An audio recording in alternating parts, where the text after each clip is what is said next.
Այժմ մենք կխոսենք 14-06 ընտրատեղամասի նախագահ պարոն Մուրադյանի հետ։ Պարոն Մուրադյան, խնդրում ենք ներկայացրեք մի փոքր իրավիճակը, ժամը արդեն շուտով կլինի 18:00-ն։ Ներկայացրեք թե վաղ առավոտից ինչպես է ընթացել ընդհանուր ընտրական գործընթացները, ինչ դեպքեր են ընդհանուր առմամբ տեղի ունեցել։ Առանձնապես ոչ մի դեպք չենք ունեցել։ Մասնակցության թիվը ինձ նորմալ է, 780 հոգի արդեն եկել են։ 780 հոգի արդեն եկել են։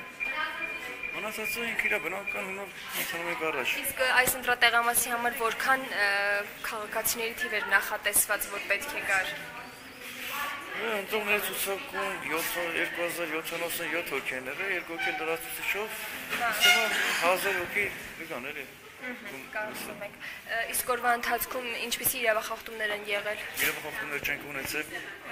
Ոչ մի տիպի։ Բոլորը կարողացել են պահել ընթացակարգը, որովհետև շատ ընտրատեղամասերում նշեցին, որ թոշակառները իրենց տարիքով պայմանավորված հաճախ օգնության կարիք են ունենում եւ հաճախ ոչ դիտավորյալ միամտաբար ընթացակարգ էին խախտում, ինչպիսին է այստեղ եղել։ Օգնողներին գրանցում ենք,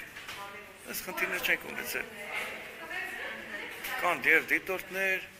Եվ վստահված անձիկ ոչ մի ձևի արձանագրություններ չենք ունեցել խախտումների հետ կապված։ Եվ կարծում եք մինչև ժամը 20:00 դեռևս 1000-ի շանը կհատի այս ընտրատեղամասը։ Ինձ թվում է, այո։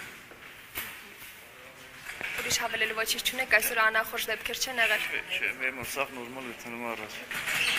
Շնորհակալություն, պարոն Մուրադյան։ Ձեզ էլ ուրախ